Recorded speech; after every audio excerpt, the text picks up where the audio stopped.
Hi friends, എല്ലാവർക്കും നമസ്കാരം.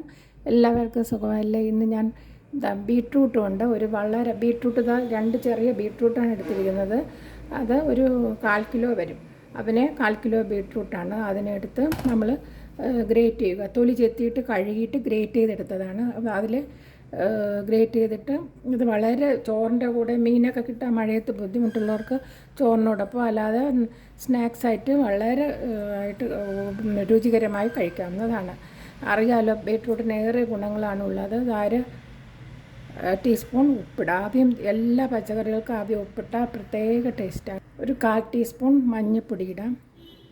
ആദ്യം ഉപ്പും മഞ്ഞൾപ്പൊടിയും കൂടി നല്ലവണ്ണം ഒന്ന് തിരുമ്മുക. കൈ കൊണ്ട് തിരുമ്മണമെങ്കിൽ തിരുമ്മാം. അല്ലാത്തവർക്ക് സ്പൂൺ ഇട്ടതുപോലെ ഉപ്പും മഞ്ഞൾപ്പൊടിയും, ഞാൻ നേരത്തെ പറഞ്ഞ അതിൽ ഉപ്പ് ആദ്യം ഇട്ടതിൻ്റെ ഇതെല്ലാം ഉള്ളിലോട്ട് പിടിക്കുന്നതിന് വേണ്ടിയാണ് ചെയ്യുന്നത്. ഇനി 2 ടേബിൾ സ്പൂൺ മൈദാമാവ് കൂമ്പാരം എടുക്കുക. ഇനി ഒരു ടേബിൾ സ്പൂൺ നേരത്തെ 2 ടേബിൾ സ്പൂൺ മൈദാമാവ് ഇട്ടു.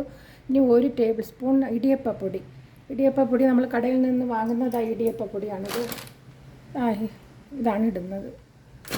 നർമ്മയായ പൊടി വേണം ഇടാൻ, നല്ല ക്രിസ്പി ആയിട്ടിരിക്കും, അതിന് വേണ്ടിയാണ്. ഈ കടലമാവ് 1 ടേബിൾ സ്പൂൺ. ഇനി ഒരു 1/4 ടേബിൾ സ്പൂൺ മുളക് പൊടി.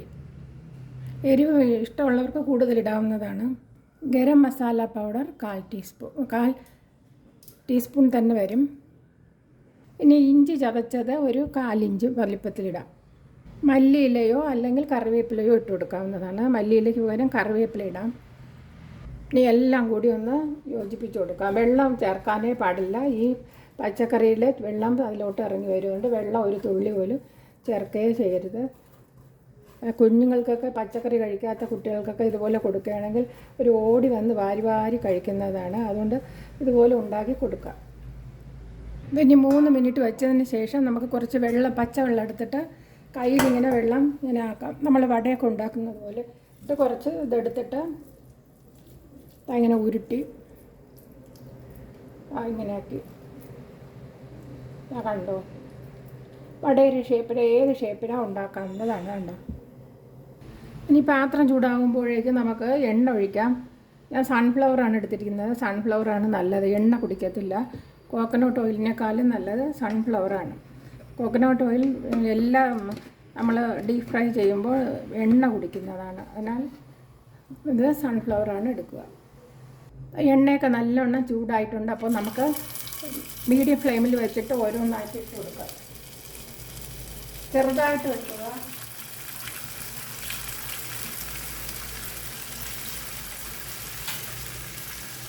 ഇതേ ഷേപ്പിൽ ചെറുതായിട്ട് എടുക്കുക. ചെറുതാണ് നല്ല ടേസ്റ്റ്, പെട്ടെന്ന് നല്ല മുരിഞ്ഞ് കിട്ടുന്നതുമാണ്. അപ്പോൾ എല്ലാം നല്ല ക്രിസ്പി ആയിട്ടിരിക്കും.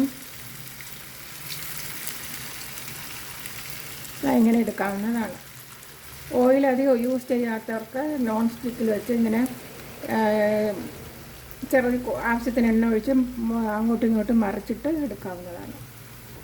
നല്ല മണം വന്നിട്ടുണ്ട്. നല്ല ടേസ്റ്റാണ് ഇതുപോലെ ഉണ്ടാക്കിയത്. മീഡിയം ഫ്ലെയിമിൽ ഒരു 4 മിനിറ്റ് ആയിട്ടുണ്ട്. അപ്പോൾ നമുക്കൊന്ന് മറിച്ചിട്ട് കൊടുക്കാം. അങ്ങനെ മറിച്ചിടാം. ഹൈ ഫ്ലെയിമിൽ ഒരിക്കലും വയ്ക്കരുത്. അങ്ങനെ മറിച്ചിടാല്ല. വീണ്ടും ഒരു 3 മിനിറ്റ് കഴിയുമ്പോഴേക്കും തിരിച്ച് ഇട്ട് കൊടുക്കുക. അങ്ങനെ തിരിച്ചിട്ട് കൊടുക്കുക. 2 വശവും നല്ലവണ്ണം ഒന്ന് മൊരിഞ്ഞ് കിട്ടുന്നതാണ്. എല്ലാം അങ്ങനെ ഇട്ട് കൊടുക്കുക. വീണ്ടും ഒരു 2 മിനിറ്റ് കഴിയുമ്പോഴേക്കും നമുക്ക് ഇതൊക്കെ കോരിയെടുക്കാവുന്നതാണ്. എല്ലാം മൂത്തിട്ടുണ്ട്.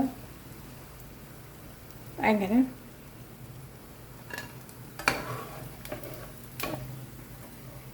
നല്ല മണമാണ് വന്നിരിക്കുന്നത്.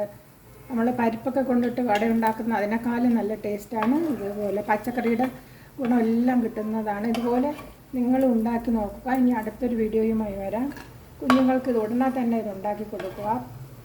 പച്ചക്കറി അത്യാവശ്യമായിട്ടും കഴിക്കേണ്ടതാണ്. കണ്ടോ. ഇനി ഫ്ലെയിം നമുക്ക് ഓഫ് ചെയ്യാം. അടിപൊളി ഉണ്ടോ. എണ്ണ ഒട്ടും കുടിച്ചിട്ടില്ല. ഇതിൻ്റെ 2 കഷ്ണം മതി നമുക്ക് ഊണിന് രുചിയോടെ കഴിക്കാനും പിന്നെ സ്നാക്സായിട്ടും ഉപയോഗിക്കാം. കുഞ്ഞുങ്ങൾക്കെല്ലാം വളരെ ഓടി വന്ന് കഴിക്കുന്നതാണ് ബീട്രൂട്ട് കൊണ്ടുള്ള ഈ സ്നാക്സ്.